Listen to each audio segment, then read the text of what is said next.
Alright, in this video I'm going to show you how to cut a jalapeno. I'm going to show you the 3 most common cuts for a jalapeno right now. Alright, so the first cut we're going to do are slices. You can pickle these slices. These are most commonly used for nachos. So cut the end off, and we're going to just come at these and do like a 1/4 inch all the way down. Just like that. And like I said, you can keep those raw and place those on top of nachos, or you can pickle them. Alright, the next common one is you have the jalapeno, and this one is found mostly in pickling. You're going to cut the tip off, then you're going to come at it. We're going to slice it lengthwise,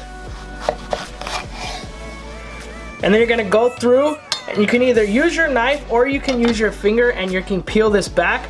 I would prefer the knife, so what I do is I pull this in out like that, push it down, hold the knife flat. Once you get these 2 edges down, hold the knife flat like this, and you're gonna just run it all the way across, just like that. And then you can finish with the edge of your knife like this. With those clean halves, what we're gonna do is clean it even more. We're gonna come in and we're gonna get all this rib meat off.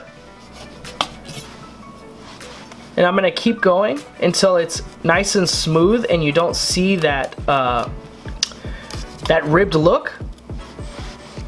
And what I'm doing is I'm just sawing at it, and I'm holding my knife, I'm pushing down with my knife and holding it flat against the cutting board. Gotta be careful with your fingers. And that's clean right there. Now I'm gonna square this off. I'm gonna come at it and I'm gonna slice little julienne cuts, which are 1/8 of an inch.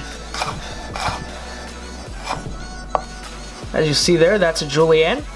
Then you take those juliennes, turn them to the side, and now we're gonna come back and we're gonna cut a Bernois cut. Now what this is gonna be is an 1/8 by an 1/8 by an 1/8 of an inch dice. And this is gonna be most commonly used in pico de gallo or any kind of spicy salsa. Just like that. You don't want a huge mouthful. These are a nice little bite. You'll get that heat, but it won't be overwhelming in the salsa. That's it, guys. Those are the 3 most common cuts for jalapenos.